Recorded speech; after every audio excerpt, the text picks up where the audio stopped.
Bonjour, aujourd'hui nous allons parler du bonheur. Asseyez-vous et rangez vos portables. With the air, like I don't care, baby, by the way. Because I'm happy. Clap along if you feel like a room without a roof. Because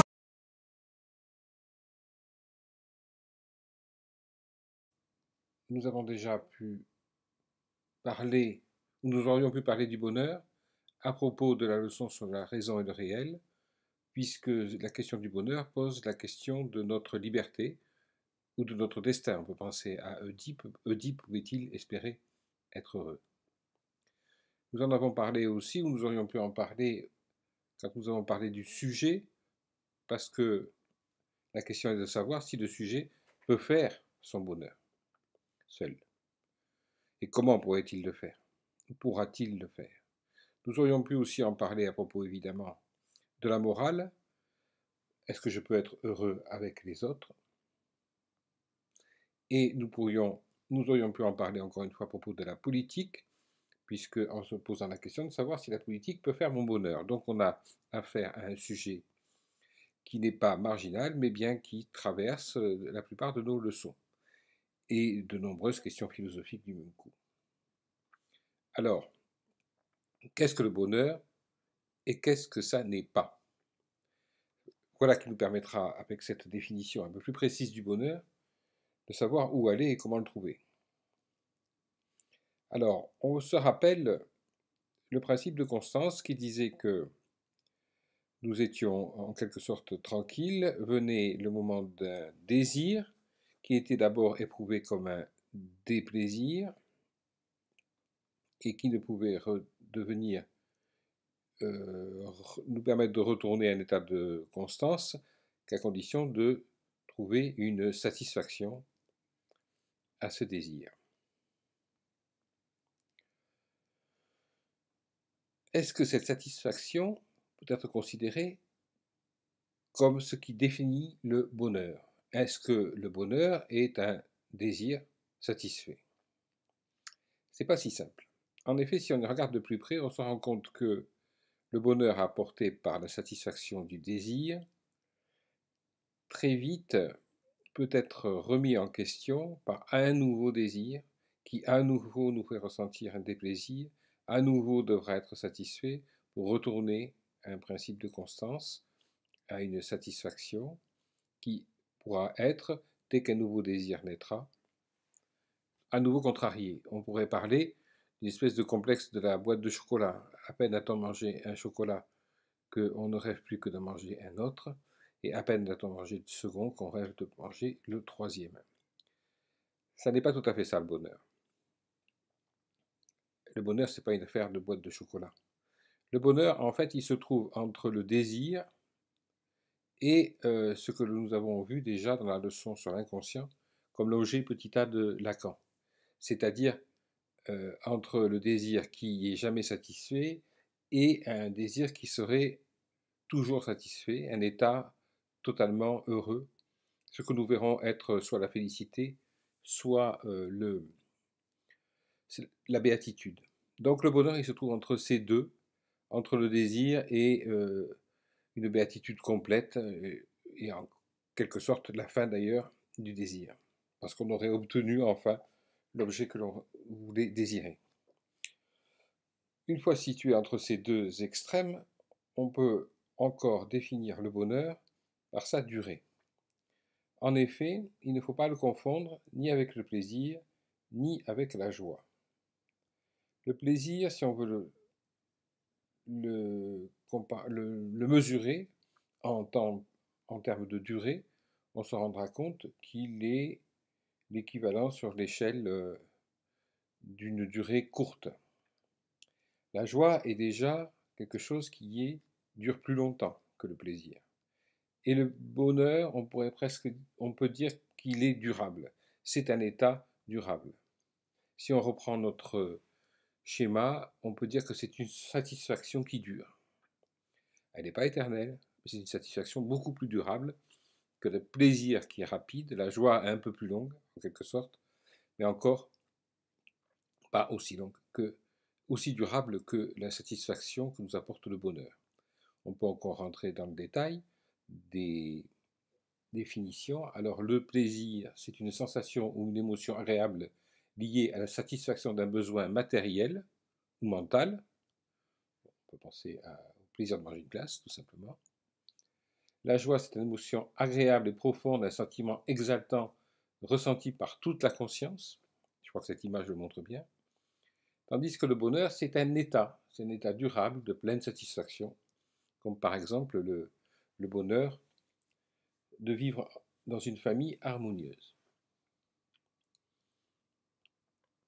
Cependant, encore une fois, même s'il est durable, il n'est pas permanent.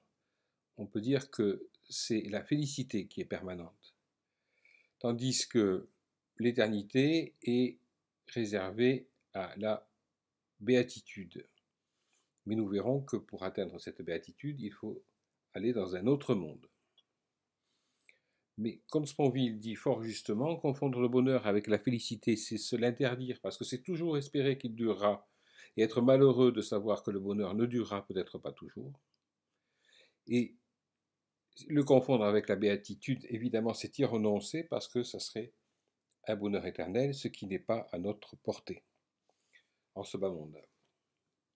Donc nous pouvons dire, maintenant que nous avons réfléchi sur ce que c'est que le bonheur et sa définition, le bonheur est un état durable, à la différence du plaisir ou de la joie. Cependant, le bonheur n'est ni félicité ni béatitude parce qu'il est soumis au hasard de ce qui pourrait arriver. Effectivement, le bonheur peut toujours, et toujours en quelque sorte, sous la menace du malheur. Et d'ailleurs, ça fait peut-être partie de sa séduction, c'est que il est quelque chose qui nous montre que nous ne sommes pas malheureux. Il a un contraire, et c'est le fait d'aller contre ce contraire déjà en soi qui est un bonheur. Enfin, le bonheur, est-ce qu'il est plus désirable? Enfin, il est plus désirable que le plaisir et la joie, puisqu'il dure plus longtemps, mais après tout, est-ce que nous ne sommes pas trop ambitieux à vouloir du bonheur et ne pas nous satisfaire des plaisirs et de joie? Et surtout, peut-on l'atteindre? C'est la question que nous allons nous poser maintenant. Est-ce que le bonheur est un idéal et rien d'autre? Quelque chose que l'on ne pourrait, dans le fond, jamais atteindre. Clap along if you feel like a room without a roof. Clap along if you feel like happiness is the truth. Clap along if you know what happiness is to you. Clap along if you feel like that's what you want to do. Alors, le bonheur, c'est une recherche en tout cas universelle, même si on n'est pas certain de pouvoir l'atteindre, on sait que tout le monde le recherche. Pascal nous le dit, tous les hommes recherchent d'être heureux, c'est le motif de toutes les actions de tous les hommes. Tout ce que nous faisons, selon Pascal, c'est pour être heureux. Aristote, tout art et toute investigation, et pareillement toute action et tout choix, tendent vers quelque bien. Aussi a-t-on déclaré avec raison que le bien est ce à quoi toutes choses tendent. Voilà la même chose qui est dite, c'est-à-dire que vraiment, c'est plus que faire quelque chose pour ne pas être malheureux, c'est que tout ce que nous le faisons pour être heureux. Donc c'est une recherche universelle. C'est un idéal recherché par tous, mais en même temps, si je cherche le bonheur, c'est que je ne l'ai pas. Il me manque toujours. Sinon, je ne chercherai pas. Alors, la question se repose à nouveau, même si tout le monde le cherche, est-ce que ce n'est pas rien d'autre qu'un idéal? Alors, comment trouver le bonheur et cesser de le chercher? Pascal nous fait une remarque sur notre façon de chercher ou de ne pas chercher le bonheur. Il nous dit, nous ne sommes pas capables d'être heureux parce que nous ne savons pas profiter du présent. Alors, pour bien expliquer cette phrase, peut-être suffit-il de regarder notre façon de nous comporter avec nos téléphones portables. Voilà des gens qui sont à un concert, qui plutôt que de profiter du présent du concert, sont en train de capter le concert pour pouvoir le regarder plus tard, dans des bien moins bonnes conditions, avec un son lamentable et une image de mauvaise qualité, plutôt que d'être tout simplement présent là. De la même façon, quand on visite un musée, la plupart des gens sont en train, plutôt que de profiter de ce qu'ils voient, s'imaginent qu'ils en profiteront peut-être mieux plus tard, ou luttent contre la disparition du présent. Même être entre amis, c'est ne pas savoir profiter du présent. Et soit se projeter ailleurs, soit se projeter dans un passé, en tout cas ne pas être là. C'est ce que veut nous dire Pascal, qui pourtant n'avait pas de téléphone portable. Au point que même notre vie en communauté, notre vie avec les autres, en souffre. Nous ne sommes, en quelque sorte, jamais vraiment là. Alors Pascal nous l'explique dans un texte dont le détail va nous intéresser pour trouver un remède, en quelque sorte, à cette absence, à notre incapacité à chercher le bonheur tout de suite. Il nous dit, nous ne tenons jamais au présent. C'est que le présent d'ordinaire nous blesse. Nous le cachons à notre vue parce qu'il nous afflige. Et s'il nous est agréable, nous regrettons de le voir échapper. Ce qu'il veut dire, c'est que les choses que nous vivons immédiatement ne semblent pas suffisamment enviables pour attirer notre attention, en quelque sorte. Alors on essaie de ne pas y penser, ou alors on se rend compte que nous sommes heureux, mais on est tellement, déjà on imagine que ce bonheur va disparaître, nous échapper avec le temps, et nous en sommes malheureux aussi. Si bien que nous échappons, dans ces deux manières, au présent. Que chacun examine sa pensée, il la trouvera toujours occupée au passé et à l'avenir. C'est-à-dire que nous sommes toujours dans le regret d'un bonheur passé ou dans l'espoir d'un bonheur à venir, et encore une fois, incapables de saisir le présent, le bonheur à présent. Ainsi nous ne vivons jamais, mais nous espérons de vivre, et nous disposons toujours à être heureux. Il est indubitable que nous ne serons jamais. Nous attendons toujours le bonheur, et il n'arrivera jamais, puisque nous ne faisons, et nous ne savons que l'attendre sans jamais le voir, présent à nos côtés. Sénèque, dans la lettre à Lucidus, dit la même chose. Une grande partie de la vie s'écoule à mal faire, la plus grande à ne rien faire, la vie tout entière à faire autre chose. Bon, une lettre que nous avons déjà étudiée. Saint Augustin nous dit encore, où je puis, je ne veux, où je veux, je ne puis, c'est-à-dire que ce que je peux faire aujourd'hui, je ne voudrais pas y être, où je suis, je ne voudrais pas y être, et où je voudrais être, je ne peux pas y être. Encore une fois, je ne suis jamais là où je suis, et jamais heureux d'être là où je suis. Donc, à la limite, on peut dire que nous ne savons pas chercher le bonheur, nous ne savons que le chercher et toujours l'attendre sans jamais nous en satisfaire, alors qu'il est quelquefois à notre portée. Selon ces auteurs, je cherche le bonheur toujours ailleurs, alors qu'il est déjà là, sous mes yeux, maintenant, pour trouver le bonheur. Résultat, pour trouver le bonheur, il suffit de ne pas attendre. Ça, c'est la première leçon que nous voyons. Donc, le bonheur n'est pas l'idéal impossible à trouver que nous imaginions. Au contraire, il est là. Et quand nous imaginons que c'est un idéal impossible à trouver, c'est parce que nous ne savons pas être présents à notre monde et profiter de ce présent-là. Alors, voyons dans le détail quelle est la réalité du bonheur. Bring me down, can't none bring me down, your love is too...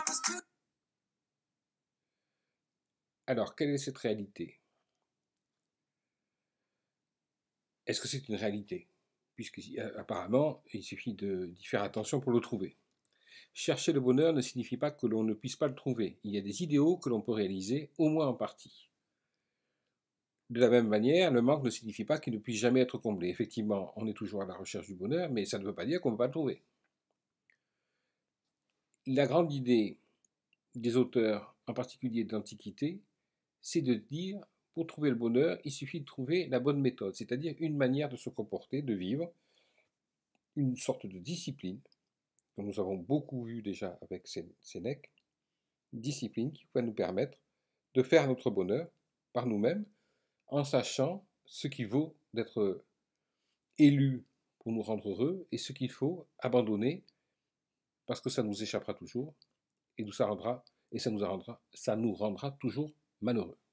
Voyons ça dans le détail avec la lettre 23 de Sénèque, une lettre à Lucidus. Je ne veux pas que te manque jamais la bonne humeur. Je veux qu'elle naisse en ta maison. Elle y naît à condition de se produire dedans de toi. C'est-à-dire que là, tout de suite, il dit, pour être heureux, la bonne méthode, c'est de chercher le bonheur en soi et pas à l'extérieur de soi.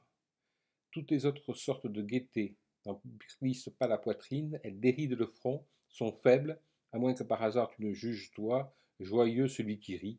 L'âme doit être alerte, confiante et dressée, au-dessus de tous les événements. Là encore, les petites joies, les petits plaisirs ne valent rien. Il faut trouver une joie solide qui sera indépendante de ce qui se passe et des événements qui passent comme ça sans que l'on puisse en décider et sans qu'on puisse les maîtriser.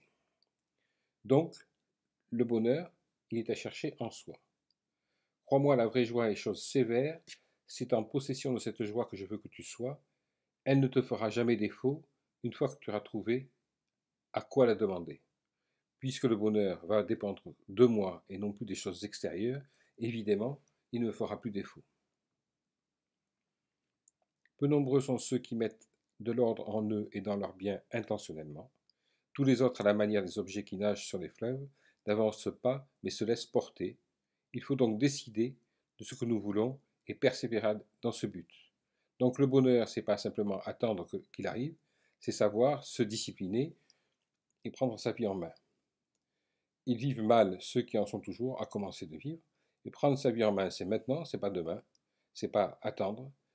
On retrouve l'idée de l'attention au présent dont nous a parlé Pascal, et d'une manière générale, d'une volonté de faire un effort sur soi-même. Ne va pas estimer que ces hommes sont peu nombreux. C'est le cas de presque tout le monde. Presque tout le monde est incapable de trouver son bonheur. Certains, en vérité, commencent au moment où il faut cesser.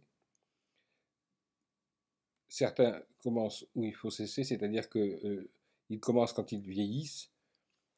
D'ailleurs, on peut dire que Sénèque prend son propre exemple. Quand ils sont jeunes, ils courent dans tous les sens, ne savent pas s'arrêter, ne savent pas profiter des bonheurs qui sont à leur portée. Ils les attendent toujours. Et c'est quand ils voient que le temps passe et qu'ils vont bientôt mourir qu'ils se disent c'est le moment de vivre. Si tu juges cela étonnant, j'ajouterai que de quoi t'étonner davantage, certains ont cessé de vivre avant de commencer. Donc dépêche-toi de chercher ton bonheur et d'apprendre cette discipline qui te permettra de ne dépendre dans le fond que de toi. On peut résumer la méthode de Sénèque de la manière suivante. On sera heureux si on est capable d'indépendance vis-à-vis des hasards de la vie. On sera heureux si on est capable de s'intéresser à des joies durables et pas à des plaisirs futiles. Il faudra savoir ne pas espérer, c'est-à-dire ne pas toujours attendre que le bonheur vienne plus tard. Il faudra savoir se réjouir de ce que l'on a plutôt que de se plaindre de ce que l'on n'a pas. La tempérance, ça c'est une vertu importante, c'est savoir ne pas exagérer, c'est savoir s'en tenir au juste milieu. Et bien entendu, comme on l'a vu, il s'agit de ne pas attendre, de décider de vivre tout de suite.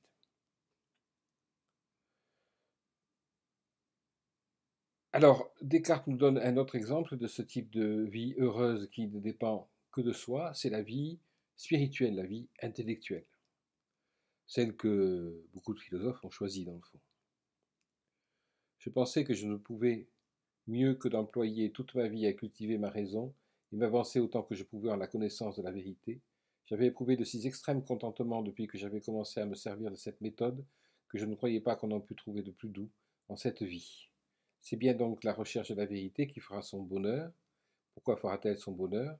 Parce que il lui suffit d'une bonne cheminée, d'une table, d'un peu de papier et d'une plume pour trouver son bonheur dans les choses de l'esprit. Cultiver ma raison sera un contentement. Il n'a rien trouvé de plus doux, parce que tout le reste, évidemment, ne dépendrait pas que de lui. Alors, ce qui va être intéressant ici avec Aristote, c'est qu'il nous dit le bonheur est un droit. Le bonheur doit être une chose accessible au plus grand nombre, car il peut appartenir à tous ceux qui ne sont pas inaccessibles à la vertu. Éthique à Nicomaque. Là, c'est intéressant. Aristote ajoute quelque chose. Il dit non seulement je peux trouver un bonheur en moi-même, parce que je sais être sage, mais je serai donc du coup vertueux, et le vertu est toujours récompensé par le bonheur. C'est-à-dire, on pourrait s'imaginer que le bonheur, c'est plutôt faire à peu près tout ce que l'on veut, un peu comme la liberté sauvage, et avoir des milliers de plaisirs. Et en réalité, c'est parce que je suis capable de choisir mon bonheur, de me discipliner moi-même, que je deviens vertueux, et cette vertu, elle est récompensée par le bonheur. Un vrai bonheur, évidemment, pas un bonheur passager. Donc, on peut considérer que le bonheur est un idéal qui peut être atteint par l'homme vertueux, qui sait utiliser sa raison pour trouver sa place dans l'ordre du monde, selon la règle du juste milieu, en utilisant une bonne méthode, une bonne pratique. Alors qu'est-ce que c'est que la vertu? C'est une disposition à accomplir des actes moraux par un effort de volonté, c'est exactement ce dont on parlait. Dans la religion catholique, il y a 4 vertus cardinales, le courage, la justice, la prudence et la tempérance. Et 3 vertus théologales, la charité, l'espérance et la foi. On retiendra l'idée que le bonheur et la vertu vont ensemble, le bonheur et la sagesse vont ensemble. Les vrais bonheurs, évidemment, encore une fois. Clap along if you feel like a room without a roof.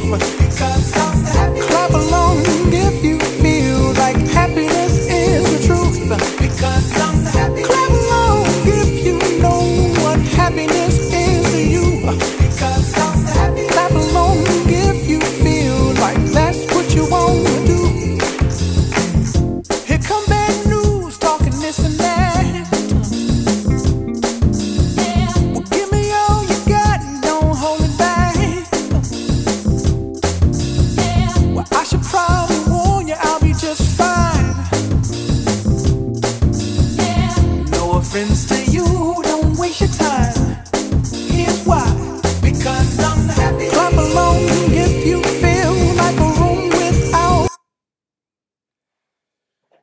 Alors, Descartes nous donne là, pour finir, pour illustrer complètement cette idée d'une capacité à trouver le bonheur en soi-même et de plus le chercher dans l'extérieur, à l'extérieur de soi, en rechignant en quelque sorte à la condition qui nous est faite, le bonheur, ça va être d'accepter complètement notre situation, ce que nous sommes. Ne abandonner l'idée de changer, dans le fond, le monde et changer l'ordre de nos désirs, comme dira Descartes, plutôt que l'ordre du monde. Voilà le texte dans lequel il nous raconte exactement ce à quoi il faut arriver. Il est certain que si nous considérons tous les biens qui sont hors de nous comme également éloignés de notre pouvoir, nous n'aurons pas plus de regret de manquer de ce qui semble être dû à notre naissance, lorsque nous en serons privés sans notre faute, que nous avons de ne posséder pas le royaume de Chine ou du Mexique. C'est-à-dire que là, il dit, pas la peine de regretter d'être né ici ou là, ça n'a pas plus de sens que de regretter de ne pas être le roi de la Chine ou du Mexique. Et que faisant, comme on dit, de nécessité vertu, c'est-à-dire que là, du coup, on accepte la nécessité, aussi fatale puisse-t-elle être, en tout cas indiscutable, nous ne désirons pas davantage être guéris étant malades, ou d'être libre étant en prison. Je suis malade, je suis malade. Je suis en prison, je suis en prison. Ce n'est pas la peine d'aller imaginer autre chose. Je serais malheureux de vouloir être autre chose. Que nous faisons maintenant d'avoir des corps, une matière aussi peu corruptible que le diamant, ou des ailes pour voler comme les oiseaux. Autant dire que vouloir des choses qui sont en dehors de mon pouvoir, c'est simplement me rendre malheureux, et c'est aussi ridicule que de vouloir avoir des ailes pour voler comme les oiseaux. Bon, cette façon de penser nous montre peut-être une limite de la recherche du bonheur qui serait pratiquement poussée un peu trop loin, une sorte de fatalisme. Bah, puisque je ne pourrais pas trouver mon bonheur dans des choses qui ne dépendent pas de moi, eh bien, j'abandonne tout ce qui ne dépend pas de moi et je n'espère rien vouloir de plus que ce que j'ai. C'est une voie de sagesse, mais qui ne doit pas être caricaturée en tout cas, et d'ailleurs elle ne l'a pas été par Descartes dans d'autres textes. En tout cas, ce qu'on appelle l'absence complètement et finalement de tout désir, c'est ce qu'on appelle l'ataraxie. En philosophie, c'est la tranquillité de l'âme, notamment chez les épicuriens et les stoïciens, qui n'abandonnent pas le désir, mais qui tendent à le maîtriser. Mais pratiquement, l'ataraxie, ça pourrait être une absence de désir. Donc, le bonheur est possible. Cependant, il sera réservé aux vertueux qui appliqueront une méthode exigeante pour trouver leur bonheur. On remarque que, parce que les malheurs viennent de l'extérieur, plus nous sommes autonomes, plus nous serons heureux. Descartes nous explique à la suite des stoïciens que la vertu consiste à sagement ne pas vouloir ce qu'on ne peut pas obtenir, jusqu'à la taraxie. Mais il nous reste quand même une question. Peut-on être heureux sans désir et donc sans les autres? Le bonheur est-il égoïste?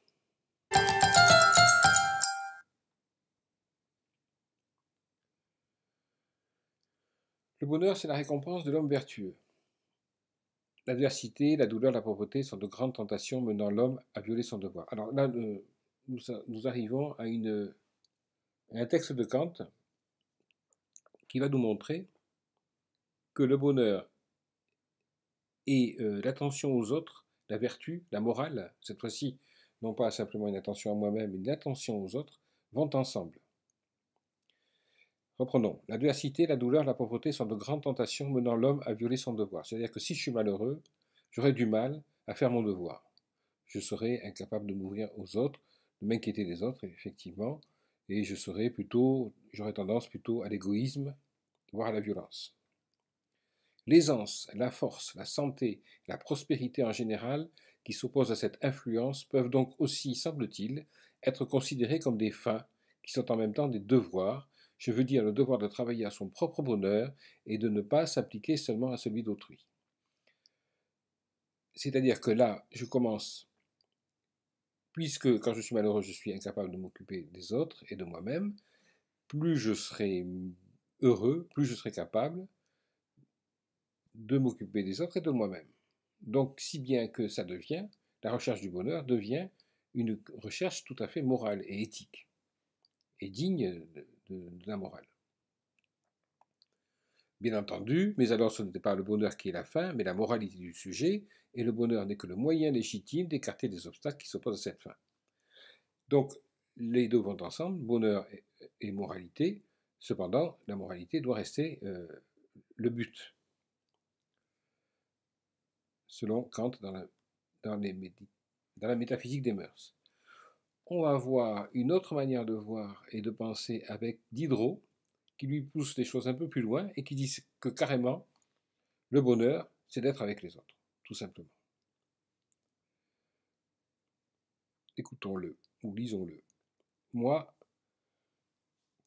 c'est celui qui raconte l'histoire, et en l'occurrence un dialogue. C'est qu'ils ne connaissent du bonheur que la partie qui s'émousse le plus vite. Je ne méprise pas les plaisirs des sens. J'ai un palais aussi, et il est flatté d'un plat délicat ou d'un vin délicieux. J'ai un cœur et des yeux, et j'aime avoir une jolie femme. Donc, voilà quelqu'un qui ne rechigne pas au plaisir de ce monde. Dont on pourrait dire qu'ils sont égoïstes. Mais il m'est infiniment plus doux encore d'avoir secouru le malheureux, d'avoir terminé une affaire épineuse, donné un conseil salutaire, fait une lecture agréable, une promenade avec un homme ou une femme chère à mon cœur, passé quelques heures instructives avec mes enfants, écrit une bonne page, rempli les devoirs de mon état, dit à celle que j'aime quelque chose de tendre et douce qui amène ses bras autour de mon col. Je connais telle action que je voudrais avoir faite pour tout ce que je possède. Alors là, il explique donc que c'est avec les autres qu'il trouve de grands bonheurs, dont on voit là qui sont de bonheur très simples, et il va nous raconter une histoire qui nous montre, qui illustre son idée. Un homme de ma connaissance s'était réfugié à Carthagène. Là, il apprend que son frère aîné, enfant gâté, après avoir dépouillé son père et sa mère de tout ce qu'ils possédaient, les avait expulsés de leur château, et que les bons vieillards languissaient, indigents, c'est-à-dire pauvres, dans une petite ville de la province. Que fait alors ce cadet? Il leur envoie des secours. Il ramène son père et sa mère dans leur domicile. Il marie ses sœurs. Ah, mon cher Rameau, cet homme regardait cet intervalle comme le plus heureux de sa vie. C'est les larmes aux yeux qui lui en parlaient. Et moi, je sens en vous faisant ce récit mon cœur se troubler de joie et le plaisir me couper la parole. Là encore, une illustration de ce qu'il y a de bonheur à faire le bonheur des autres. Son interlocuteur est plutôt sceptique, mais c'est intéressant aussi qu'il vienne apporter un bémol. Vous êtes des êtres bien singuliers. Moi, vous êtes des êtres bien à plaindre, si vous n'imaginez pas qu'on s'est élevé au-dessus du sort et qu'il est impossible d'être malheureux à l'abri de deux belles actions telles que celle-ci. Voilà une espèce de félicité avec laquelle j'aurais de la peine à me familiariser, car on la rencontre rarement. Mais à votre compte, il faudrait donc être d'honnêtes gens pour être heureux, assurément. Cependant, je vous vois une infinité d'honnêtes gens qui ne sont pas heureux et une infinité de gens qui sont heureux sans être honnêtes. Il vous semble, évidemment, la discussion continue. Effectivement, on pourrait dire que peut-être qu'on peut être heureux sans être honnête et sans s'inquiéter du bonheur des autres. Reste à trouver, comme nous en avions déjà parlé, et à spécifier ce que n'est pas le bonheur et ce qu'il ne faut pas en attendre. De toute façon, il est inutile d'en attendre la béatitude, qui est la félicité parfaite des élus au paradis, le bonheur parfait. D'ailleurs, on peut lire un extrait des évangiles qui nous dit ce que c'est que la béatitude. Et on va voir qu'elle nous présente que la béatitude nous est présentée comme un bonheur qui nous arrivera, mais dans un autre monde, d'une manière très paradoxale et assez intéressante d'ailleurs. À la vue de ces foules, Jésus monta sur la montagne. Il s'assit auprès de ses disciples, il s'assit et ses disciples s'approchèrent de lui. Puis il prit la parole pour les enseigner. Il dit: Heureux ceux qui reconnaissent leur pauvreté spirituelle, car le royaume des cieux leur appartient. Donc celui qui sera heureux, c'est celui qui est pauvre, et surtout modeste. Heureux ceux qui pleurent, car ils seront consolés. Donc c'est les victimes qui seront heureuses. Heureux ceux qui sont doux, car ils hériteront de la terre. Heureux ceux qui ont faim et soif de la justice, car ils seront rassasiés. Heureux ceux qui font preuve de bonté, car on aura de la bonté pour eux. Heureux ceux qui ont le cœur pur, car ils verront Dieu. Heureux ceux qui procurent la paix, car ils seront appelés fils de Dieu. Heureux ceux qui sont persécutés pour la justice, car le royaume des cieux leur appartient. Heureux serez-vous lorsqu'on vous insultera, qu'on vous persécutera, et qu'on dira faussement de vous toutes sortes de mal à cause de moi. Réjouissez-vous et soyez dans l'allégresse, parce que votre récompense sera grande au ciel. En effet, c'est ainsi qu'on a persécuté les prophètes qui vous ont précédés. Que de la même manière votre lumière brille devant les hommes, afin qu'ils voient votre belle manière d'agir, et qu'ainsi ils célèbrent la gloire de votre Père céleste. On voit bien que là, la béatitude, le bonheur, bien c'est pas pour tout de suite, ce sera pour plus tard, mais ce sera pour les plus méritants, ceux qui auront su faire sacrifice de leur vie en réalité. Donc, peut-on être heureux sans désir et sans les autres? Faire dépendre son bonheur sans le thé de conditions extérieures, c'est toujours prendre le risque d'un bonheur éphémère. Donc, dépendre de personnes aimées, par exemple, c'est prendre un grand risque, ça c'est sûr. Mais c'est peut-être un beau risque. Cependant, Kant remarque que celui qui est malheureux ne saura pas se soucier de son prochain, tandis que Diderot explique que les plus grands bonheurs, même les plus simples, nous viennent de la compagnie des autres. Sans oublier que nous pouvons espérer un bonheur parfait, la béatitude, mais dans un autre monde.